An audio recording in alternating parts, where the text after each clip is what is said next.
میں سادات کی یا علماء کی بات نہیں کرتا، آپ کی اور اپنی کرتا ہوں۔ اور پتر میں پھر اپنی منافقت پہ بھی حیران ہوں کہ ہم کتنے بڑے منافق لوگ ہیں۔ یہاں بیٹھے اگر کسی بندے نے میٹرک کیا ہے تو اس نے 10 سال ہر صبح ہفتے میں 6 بار یہ دعا پڑھی اور مہینے میں 28 بار یہ دعا پڑھی، 26 بار یہ دعا پڑھی ایک مہینے میں، ٹھیک ہے جی۔ اور اگر یہاں کوئی بیٹھا مڈل ہے تو اس نے 8 سال یہ دعا پڑھی، اور یہاں بیٹھا اگر کوئی پرائمری پاس ہے تو اس نے 5 سال دعا پڑھی، لیکن کیا بالکل الٹا درسا۔ دعا کیا پڑھی؟ ہو میرا کام غریبوں کی حمایت کرنا۔ صبح پڑھتے کیا رہے ہیں؟ ہو میرا کام غریبوں کی، لیکن منافق کتنے بڑے ہیں، ہم حمایت کیا کرنی ہے، ہم تو غریب کے جنازے پہ بھی نہیں جاتے، اتنی منافقت ہے ہم میں۔ بلکہ اس ملک میں تو الٹی گنگا بہ رہی ہے، جن قانون نے سارے دے سارے غریب والے۔ امیر آدمی اپنی لینڈ کروزر کے نیچے 7 بندے دے کے کچل دے، ڈاکٹر سرٹیفکیٹ بنا دیتا ہے کہ یہ پاگل ہے حضرت، اور ہماری عدالتیں، ہمارے جج اس کو باہر بھیج دیتے ہیں حضرت۔ لیکن حضرت اگر سائیکل چور پکڑا جائے تو تھانے والے بھی لتر مارتے ہیں اور اس کو آگے تک بھی لتر پڑتے ہیں۔ کبھی کسی تھانے دار نے کو 4 بندوں کو یہ دیکھنے کے لیے نہیں بھیجا یار انہیں سائیکل چکی ویکو دے گھر دے لات کے میں دینے دے، کیونکہ یہاں سارے کے سارے قانون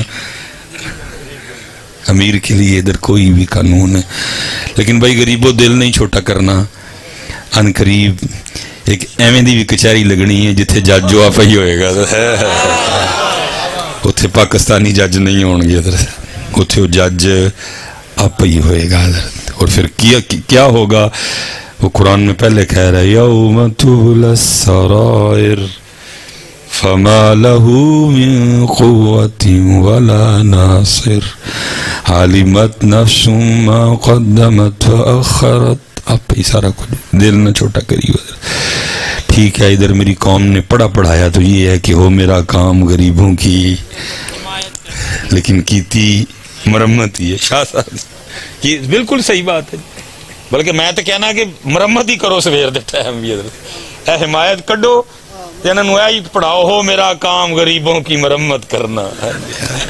اب بھائی جو کرن دے ہو کم از کم ہو تے کہو نا یار، پتہ لگ جائے جو اسی ہیں مرمت ہی مرمت ہی حضرت، بالکل الٹ حضرت ادھر گنگا بہ رہی ہے حضرت۔ لیکن بات پھر وہی ہے کہ قصور حضرت ساڈا پھر اپنا ہی ہے، قصور ساڈا اپنا ہی ہے۔ اس لیے پتر اب ہمت کرو اور اب اٹھو، اور بڑا ہم نے وقت ضائع کر دیا حضرت، اب وقت ضائع کرنے کے لیے ہے ہی نہیں آپ کے پاس پتر۔ کب تک حضرت یہ سارے سلسلے چلیں گے؟ اٹھو پتر اور ہمت کرو حضرت صاحب جی۔ لیکن میں ایک بات کر کے اگلی بات کروں گا اور بات کو ختم کروں گا پتر۔ میں نے جب بھی تاریخ اٹھائی، جب بھی صحابہ علیہم الرضوان یا اپنے بڑوں کو پڑھا پتر، وہ پڑھتے تو نہیں تھے کہ ہو میرا کام غریبوں کی حمایت کرنا، لیکن کرتے دب کے تھے، پڑھتے وہ نہیں تھے۔ یہ لکھا جب جناب سیدنا صدیق اکبر رضی اللہ تعالیٰ عنہ خلیفہ بنے تو سب سے پہلا کیس جو آپ کی بارگاہ میں آیا وہ یہ تھا کہ چھوٹی سی بچی آئی اور اس نے آ کے رونا شروع کر دیا۔ جناب سیدنا صدیق اکبر رضی اللہ تعالیٰ عنہ نے اس بچی سے پوچھا کہ کیوں رو رہی ہے؟ عرض کرتی ہے خلیفہ رسول اس لیے رو رہی ہوں کہ اللہ کے رسول کا وصال ہو گیا۔ آپ نے فرمایا اگر تیرے رونے کی وجہ اللہ کے رسول کا وصال ہے تو پھر تجھے کیا بتاؤں کہ ابو بکر کے دل کا کیا حال ہے، ایسا ہے۔ وہ کہتے نہیں ایک وجہ اور بھی ہے۔ آپ نے فرمایا وہ بتا۔ عرض کرتی ہے خلیفہ رسول میں یتیم ہوں، ماں نہیں ہے، کوئی بھائی نہیں ہے، کوئی بہن نہیں ہے، گھر میں صرف ایک بوڑھی دادی ہے، وہ بھی نابینا ہے، کمزور ہے، چل نہیں سکتی، اور ہمارے پاس نا کچھ بکریاں ہیں جن کا دودھ نکال کے بازار میں بیچ کے ہم اپنے گھر کا نظام چلاتے ہیں۔ تو آپ نے فرمایا رو کیوں رہی ہے؟ انہوں نے کہا رو اس لیے رہی ہوں کہ میرے ہاتھ چھوٹے چھوٹے ہیں اور ان چھوٹے چھوٹے ہاتھوں سے بکریوں کا دودھ نکل سکتا نہیں ہے، دادی نابینا ہے، کمزور ہے، وہ بھی دودھ نکال سکتی نہیں ہے۔ رو اس لیے رہی ہوں جب تک اللہ کے رسول اپنی حیات ظاہری کے ساتھ ہم میں موجود تھے، آپ روز ہمارے گھر تشریف لایا کرتے تھے اور ہمیں بکریوں کا دودھ نکال کے دیا کرتے تھے۔ پتہ نہیں پتر اسی کے پیچھے ٹر پائے۔ ہم نے کون سی عادات اور کون سے طریقے اختیار کر لیے حضرت. غصے دے پرے دے ہر ویلے ایک دوسرے دے گل میں پڑن نو تیار ہے حضرت صاحب. حالا جنہاں نہ غصہ کرنا سی انہاں نہ کیتا کوئی نہیں, غصے ایک دوسرے نہ کیتی بیٹھے ہیں حضرت. آپ کا غصہ, آپ کا ڈانڈ, آپ کا قد, آپ کی جوانی کشمیر کے کام آ سکی نہیں حضرت. مجھے نہیں پتا حضرت ادھر سے کشمیر کا کتنا فاصلہ ہے. اگر میں کبھی سیالکوٹ میں ہوں اور میں کینٹ جاؤں لاری اڈے والے راستے سے حضرت, تو جیسے ہی KFC کراس کرو تو آگے ایک بورڈ آتا ہے جس کے اوپر لکھا ہے کہ جموں 32 کلومیٹر حضرت. تو جب میں اس 32 کو پڑھتا ہوں تو میرے دل میں 32 چھید ہوتے ہیں حضرت کہ یار ساڑھے تو صرف وہ 32 میل دور نے. چیخ دے رہے, کرلاندے رہے, کشمیر بنے گا پاکستان, کشمیر بنے گا لیکن ہم نے ان کے لیے کچھ بھی کیا. ہمارے غصے ان کے کام آ سکے. اسی جدو بھی غصہ کڈیا بھرا تے کڈیا, پنیوے نے مامے تے کڈیا, چاچے نے بھتیجے تے کڈیا. یہی کر رہے ہیں اور کیا کر رہے ہیں. اقبال نے تو کہا تھا ہو ہلکا ہے یاراں تو برے شم کی طرح نرم, رزم حق کو باطل ہو تو فولاد ہے مومن. اسی الٹ ہو گئے حضرت, اسی ایک دوسرے لی فولاد ہو گئے. انہاں واسطے اسی نرم پہ گئے. ساڑھے غصے, ساڑھیاں جوانیاں, ساڑھے قد, ساڑھے ڈانڈ, ساڑھے زور, ساڑھا پیسہ, ساڑھا اسلحہ فلسطین کے کام آ سکا نہیں, کیونکہ اسی ایک دوجے تو لڑن تو ویلے ہوں گے تو انہاں والوں ہوں گے حضرت. انہوں نے ہمیں کئی جگہ ایک دوسرے سے لڑا دیا ہے حضرت صاحب. مسلک کی لڑائی, برادریوں کی لڑائی, صوبوں کی لڑائی, رنگوں کی لڑائی, پتہ نہیں کس کس لڑائی میں انہوں نے ہمیں ڈال دیا حضرت. اسی ایک دوجے تو ویلے ہوں گے تو انہاں لو ہوں گے حضرت. نعرے مارتے رہے کشمیر بنے گا پاکستان, آگ آگ کے حضرت انہوں نے بھی نعرہ مارنا چھڑ چھڑن. وہ بھی کوئی نہیں کہندے کشمیر بنے گا پاکستان, اب وہ بھی کہتے ہیں کشمیر بنے گا خود مختار. کپے جان پاکستانی حضرت صاحب 77 سال حضرت وہ روتے رہے آپ کا اور میرا نام لے کے حضرت. کوئی نہیں حضرت. ستی قوم حضرت صاحب, پتہ نہیں یہ قوم کب جاگے گی, اس قوم کو کب ہوش آئے گی اور کیسے آئے گی حضرت صاحب. کتنے کتنے بڑے طوفان آ کے گزر گئے یار. ملک کی سڑک سڑک بک گئی, ملک کی گلی گلی بک گئی, ادارے بک گئے حضرت. کوئی وہ میں اکثر کہتا ہوں حضرت, وہ کسی نے مجھے ایک فلسطینی بچی کا کلپ بھیج دیا حضرت. تو یا اللہ قربان ان کے حوصلے پہ بھیجی. اس طرف دنیا کا جدید ترین اسلحہ ہے اور ان کے ہاتھوں میں چھوٹے چھوٹے کنکر ہیں حضرت. جدید ترین اسلحہ, مقابلہ, چھوٹے چھوٹے کنکر, لیکن لڑ رہے ہیں حضرت. اور وہ اس پہ ڈٹے ہوئے ہیں کہ جب تک ایک فلسطینی بھی زندہ ہے ہم ان صہیونیوں کو بیت المقدس پہ قبضہ کرنے دیں گے نہیں حضرت. ڈٹے کھڑے ہیں حضرت صاحب. روز شہادتیں ہوتی ہیں حضرت, ہزاروں شہادتیں ہوتی ہیں حضرت صاحب روز. ہمارے ادھر حضرت ایک مرتا ہے دفنانے کے لیے اس کو 2000 بندہ آتا ہے حضرت, لیکن ادھر کیا ہے شہادتیں 2000 ہیں, دفنانے والا ایک ہے حضرت. بلڈوزر پہ چڑھا ہوا ہے, ایک بار میں اٹھاتا ہے, جتنے اٹھائے جاتے ہیں اٹھا کے اجتماعی قبر میں ڈال دیتا ہے حضرت. مجھے نہیں پتا آپ کے دلوں کی کیا کنڈیشن ہے, آپ کے دلوں کا کیا حال ہے حضرت, لیکن پتر میرا قد بڑا چھوٹا ہے, میں گجر پتر ہوں اور الفاظ کا ذخیرہ میرے پاس کوئی اتنا زیادہ نہیں ہے, بات کرتے ہوئے ڈر لگتا ہے. لیکن میں پتر اتنا ضرور کہوں گا, تیرے دل کا مجھے نہیں پتا, لیکن رسول پاک کا دل مبارک اس وقت بڑی تکلیف میں.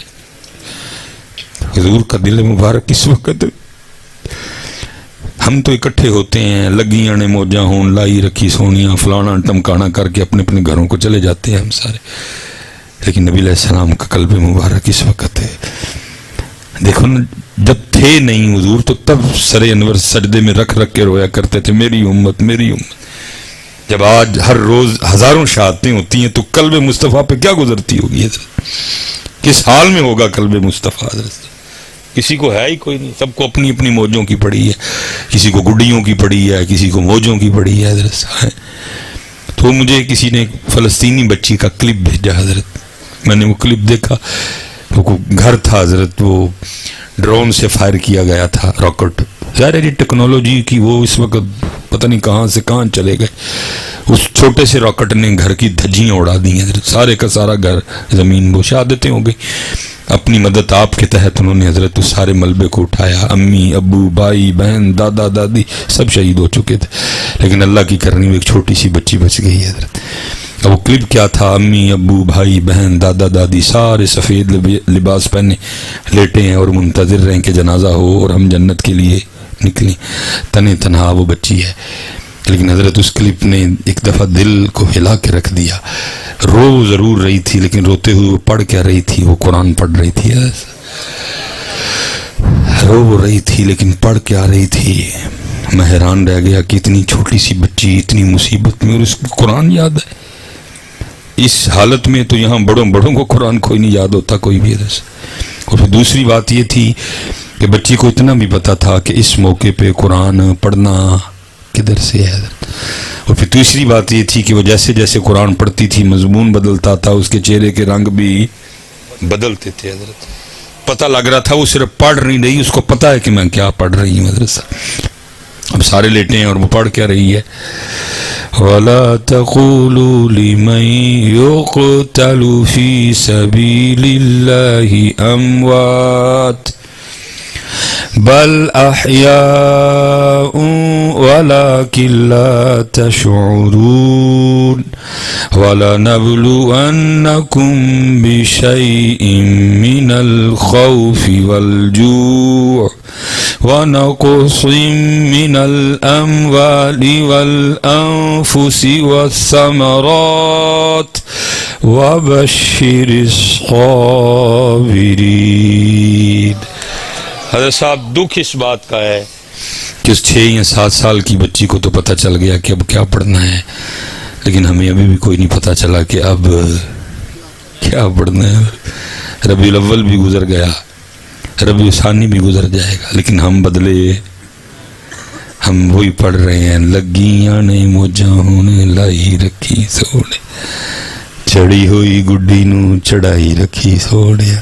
پتہ نہیں اس قوم نے بس پتر آ گیا سب، پتہ نہیں اس قوم نے کب حضرت ان گڈیوں اور موجوں سے آگے آنا ہے. حضرت صاحب کب اس قوم نے حقیقت کی طرف آنا ہے، کب اس قوم میں سنجیدگی آئے گی. حضرت کب یہ قوم جو ہو گیا، جو ہو رہا ہے اور جو ہونے والا ہے اس کی طرف آئے گی. حضرت کب تک ہم انہی خوابوں خیالوں میں رہیں گے کہ دو موجاں تے گڈیاں نکلنیاں نے ساڈے وچ. اللہ کیڑیاں موجاں یار اور کیڑیاں گڈیاں. حضرت صاحب سیدہ عائشہ پاک رضی اللہ تعالیٰ عنہ اماں جان سے کسی نے پوچھا تھا کہ رسول پاک کے گھر کی کوئی بات تو سنائیں.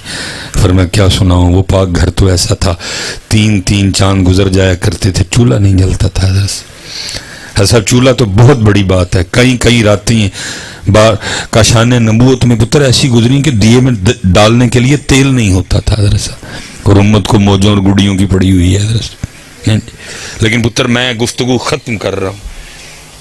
3 مہینے چولہا جلا نہیں، کئی راتیں دیے میں ڈالنے کے لیے تیل بھی ہوتا.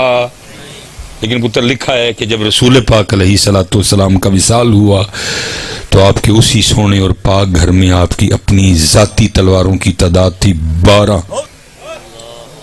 کتنی تلواریں تھی جی؟ تو پھر میں اکثر پوچھتا ہوں کہ جس نبی پاک کے گھر 3 مہینے چولہا نہ جلے لیکن تلواریں پڑی ہوں 12، تو پھر ان کی امت گڈیوں اور موجوں والی امت کیسے ہو سکتی ہے؟ پھر ان کی امت لنگر والی امت کیسے ہو سکتی ہے؟ یہ امت تو تلواروں والی امت تھی. حضرت لیکن بن کون سی گئی؟ موجہ والی، لنگر والی. تلواریں امت بھول گئی. حضرت صاحب میں وہ پھر بچوں کو اکثر کہتا ہوں میں پھر جا رہا ہوں صرف پتر تلواریں دیکھنے جا رہا ہوں، کیونکہ وہ ایک بار دیکھی تھی وہ آگ آج بھی لگی ہوئی ہے. میں استنبول گیا توپ کاپی میوزیم، حالانکہ مجھے نہیں پتا تھا حضرت کہ یہ معاملہ بھی ہے. میں تو ویسے وہ تبرکات دیکھنے کے لیے گیا تھا جو نبی علیہ الصلوۃ والسلام سے منسوب ہیں، کیونکہ پتر ادھر تو ایسے معاملے ہیں کہ چپ رہنے میں بھی ڈر آتا ہے اور بولنے میں بھی ڈر آتا ہے. حضرت کتابوں میں جو ہم نے پڑھے ہیں نبی پاک علیہ السلام کے مبارک استعمال میں جو نالین رہے ہیں وہ 3 سے 4 ہیں. پتر اتنے ادھے پاکستان دے کول نالین پے نہیں. حضرت صاحب چپ رہیے تاں بھی خوف آندا ہے، کل کی جواب دینا ہے، بولیے تو بھائی تہاڈے کو ڈر آندا ہے، جائیے تو جائیے کتنے. حضرت ہم تو حیران ہیں حضرت 3 مہینے چولہا نہیں گھر میں جلا کوئی بھی، کسی کو 200 ڈوئیاں نے، کسی کو 300 پتینیاں نے. حضرت ہم تو حیران ہیں حضرت صاحب ہو کیا رہا ہے. لیکن کیونکہ پتر ہم گرنے سے بھی آگے گر چکے ہیں. حضرت صاحب ہم نے کسی کو نہیں بخشا. حضرت صاحب لاہور میں باقاعدہ فیکٹری پکڑی گئی جہاں جعلی غلاف کعبہ بنایا جاتا تھا. حضرت صاحب ہم گرنے سے بھی آگے گر چکے ہیں. جو میں نے کہا ہے نا کہ ساڑیاں 8-8 کلو دے رہی، میں حیران ہوں کہ 8-8 بھی کیوں دے ڈی دین. اللہ بنتا یہ بھی نہیں، سوکھ جانا چاہیے ان کو حضرت. ہم وہ تماشے کر چکے ہیں حضرت جو ہم دیکھتے ہیں. یہ میری پگ ہے، یہ کم از کم حضرت کو 4 مہینے سے میرے استعمال میں ہے. میں ایک پروگرام پہ گیا، میں تقریر کر کے اجازت لینے لگا. انہوں نے کہا جی رسول پاک علیہ الصلوۃ والسلام کے مبارک بستر کی زیارت کروائی جائے گی، اگر آپ ذرا پکڑ کے کروا دیں. تو میں نے کہا جی اس سے بڑی میرے لیے کیا سعادت ہوگی، گجر پتر حضور دا بستر مبارک پڑھن دا موقع مل جائے. وہ جب لے کے آئے تو حضرت وہ ایک شیشے کے ڈبے میں تھا. اللہ کو جان دینی پتر 4 یا 5 مہینے میں پگ بندے ہو گئے نے. وہ بستر مبارک میری پگ نال ہوئی نواسی حضرت. ٹھیک ہے جب حضور کی بات آئی پتر ہم انے ہیں لیکن ہم ایسے انے بھی کوئی نہیں ہے. میں نے اسی وقت حضرت ان کو پکڑایا اور میں نیچے آ گیا. یار 1400 سال پرانا بستر ہے، کچھ تو 1400 سال کے اثرات ظاہر ہو نا اس پہ. کیا کر رہے ہو تمہیں کوئی شرم ہے یا ہی نہیں ہے کوئی بھی. اب تو خوف آتا ہے بولتے ہوئے بھی اور چپ رہتے ہوئے. صرف 3 سے 4 نالین مبارک کتابوں میں لکھے ہیں جو آپ کے استعمال مبارک میں رہے. لیکن ایتھے جنوں ویکھو او دے کول ہی.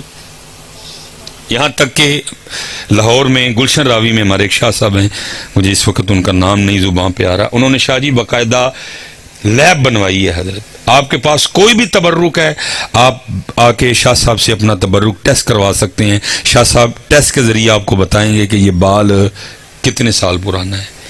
وہ ٹیسٹ کر کے آپ کو بتائیں گے کہ یہ کپڑا کتنے سال پرانا ہے. وہ باقاعدہ آپ کو ٹیسٹ کر کے بتائیں گے کہ یہ جو لیدر ہے یہ کتنے سال پرانا ہے. وہ آپ کو باقاعدہ ٹیسٹ کر کے بتائیں گے یہ جو آپ کے پاس ڈوئیاں ہیں 300 یہ کتنے سال پرانی ڈوئی. اتنے حالات خراب ہو چکے ہیں. یہ تو جو میں کہہ رہا ہوں 8 کلو دے رہی ہیں، ہم نے وہ حرکتیں کی ہیں لالچ میں آ کے پیسے کے لیے. میں ایک بندے کے پاس گیا، اس کے پاس بھی کوئی تبرک تھا اور وہ مجھے کہنے لگا کہ جی یہ میں نے فلاں بندے سے اتنے لاکھ میں خریدا ہے. میں کہا یار بڑی حیرانگی والی گل ہے جنہیں تینوں بیچ چھڑے ہے. اس کا کیسے دل مان گیا بیچنے کو؟ وہ کہنا کہ نہیں وہ حالات خراب سن. میں کہا میں پھر بھی نہیں مانتا. اگر اس کے حالات خراب تھے اور واقعی یہ رسول پاک کا تبرک تھا تو ہاتھ میں رکھ کے اس تبرک کے وسیلے سے رب سے جہانوں کی بادشاہی مانگتا، اللہ نے وہ بھی دے دینی تھی. اس کا کیسے دل مان گیا حضور سے منسوب ایک چیز کو لاکھوں میں بیچنے کو؟ اس سے پتہ لگ رہا ہے ہم نے کیا تماشے لگا رکھے ہیں. لیکن معاملہ اتنا حساس ہے، کون بولے پتہ سب کو ہے حضرت صاحب، لیکن بولتا کیڑا بلدی چ باندھ ہوئے حضرت صاحب. لیکن پتر یاد رکھنا آج کی خاموشی کل مروا دے گی تمہیں. کل کہیں یہ نہ ہو کہ جب رسول پاک کی بارگاہ میں حاضری کا وقت آئے اور سلیمان مصباحی فرشتوں کو کہے جا کے ذرا عرض کرو سلیمان آیا، اور حضور فرمائے ہم نے نہیں اس سے ملنا کوئی.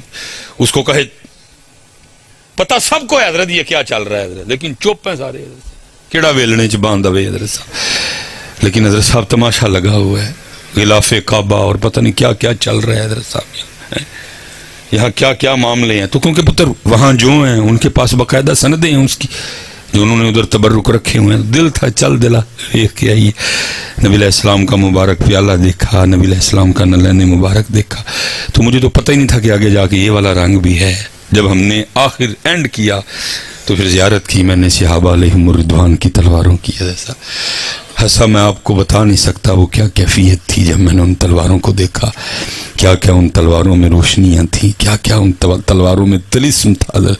کتنے کتنے دل کے دریچے کھل گئے، کیا کیا موضوع عطا ہوئے وہاں. حضرت میں نے فوراً سے اپنی جیب سے موبائل نکالا اور ان تلواروں کی تصویر کھینچنا چاہی، لیکن دل نہیں مانا. مولوی سلیمان تو کڑک کریں گا، تصویر گیلری میں جائے گی اور دیکھ تو صحیح گیلری میں کیا کیا تصویریں ہیں. بچوں کی تصویریں ہیں، بچوں کی امی کی بھی ہیں، تو ان میں صحابہ کی تلواریں بھی. دل نہیں مانا حضرت، میں نے موبائل واپس رکھ دیا. پھر اس میں تصویر کھینچنے کی کوشش کی، لیکن کیونکہ یہ ٹھیک نہیں ہے اس لیے صحیح طریقے سے تصویر کھینچ سکا نہیں. لیکن پھر بھی پتر جہاں تک مجھے یاد پڑتا ہے ان تلواروں میں ایک تلوار تھی حضرت جعفر طیار رضی اللہ تعالیٰ عنہ کی تلوار ہے. پھر حضرت ان تلواروں میں ایک تلوار تھی جناب سعد بن نبی وقاص رضی اللہ تعالیٰ عنہ. پھر ان تلواروں میں ایک تلوار تھی جناب ابو عبیدہ بن جراح رضی اللہ تعالیٰ عنہ. اور پھر ان تلواروں میں ایک تلوار تھی جناب سیدنا صدیق اکبر کی تلوار. اور پھر ان تلواروں میں ایک تلوار تھی جناب سیدنا عمر فاروق رضی اللہ تعالیٰ عنہ. اور پھر ان تلواروں میں ایک تلوار تھی جناب سیدنا عثمان غنی رضی اللہ تعالیٰ عنہ. اور پھر حضرت صاحب باری آئی تلوار کی میرے مولا مشکل کشا اور پتر بڑی ڈنڈیاں لگی ہیں. ہم نے حضرت علی پاک آپ کو اس انداز سے بتائے کہ آپ سمجھی بیٹھے ہو کہ شاید حضرت علی ملنگاں دا ہی نہیں حضرت. حالا ان کا کیا تعلق حضرت جڑے سچے ملنگ نے میں انہوں دی گل نہیں کرتا, باقی ان کا کیا حضرت علی سے تعلق. تاریخ کہتی ہے علی اس اللہ اور اللہ کے رسول کے شیر کا نام ہے, علی اس جنگجو کا نام ہے کہ جنہوں نے اپنی ذوالفقار سے 40,000 کافروں کی گردنیں اڑائی تھی.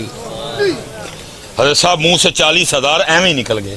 40,000 تھوڑی تعداد ہے, بڑا مجمع بیٹھا ہے حضرت, نظر ساتھ چھوڑ رہی ہے, پیچھے تک لوگ کھڑے ہیں, لیکن یہ پھر بھی 40,000 ہوں گے. 40,000 کافروں کی گردنیں میرے مولا مشکل کشا نے اپنے ہاتھ سے اڑائی ہیں حضرت. کون ہے بدر کا ہیرو حضرت, کون ہے احد کا ہیرو حضرت, کون ہے خیبر کا ہیرو, کون ہے خندق کا ہیرو. آپ جس طرف دیکھیں گے آپ کو ایک ہی ذات نظر آئے گی, علی علی علی علی حضرت صاحب, یا علی, ہاں جی یا علی, ہاں جی. 40,000 کافروں کی گردنیں اڑائی حضرت مولا مشکل کشا رضی اللہ تعالیٰ نے. اور پھر لکھا ہے حضرت, پھر آگے باری آئی ایک ایسی سونی تلوار کی کہ جس نے مذاکیر لیول پہ پہنچا دیا, اور وہ تلوار تھی جناب سیدنا امیر حمزہ رضی اللہ تعالیٰ عنہ. آپ کبھی توپ کاپی جائیں گے اور آپ دیکھیے حضرت اپنی آنکھوں سے, وہ مبارک تلوار ویسے دیکھنے میں عام تلواروں سے بڑی ہے حضرت. اور پھر جب میں نے کتابوں میں پڑھا تو کتابوں میں لکھا تھا کہ حضرت سیدنا امیر حمزہ رضی اللہ تعالیٰ عنہ کی تلوار کا وزن تھا 35 کلو, 35 kg. بڑے بڑے جوان ہیں ادھر حضرت, لیکن شاید کوئی ایڈا جوان ہوئے جڑا 35 کلو دی تلوار چوک لوے حضرت, اور پھر صرف چوک کی نہ لوے بلکہ چلائے بھی, اور پھر صرف چلائے بھی نہ بلکہ سیر لائے بھی. صرف غزوہ احد میں 31 سر امیر حمزہ رضی اللہ تعالیٰ عنہ نے اپنی اس سونی تلوار سے اتارے. اور پھر کتابیں دوسری بات لکھتی ہیں کہ سیدنا امیر حمزہ رضی اللہ تعالیٰ عنہ اس شخصیت کا نام ہے کہ جو ایک تلوار سے نہیں بلکہ 2 تلواروں سے لڑا. 70 کلو تو آپ کی تلواروں کا وزن تھا حضرت صاحب. اور لکھا ہے کہ سیدنا امیر حمزہ رضی اللہ تعالیٰ نے اتنے جنے تھے کہ جب آپ گھوڑے پر بیٹھا کرتے تھے تو آپ کے مبارک قدم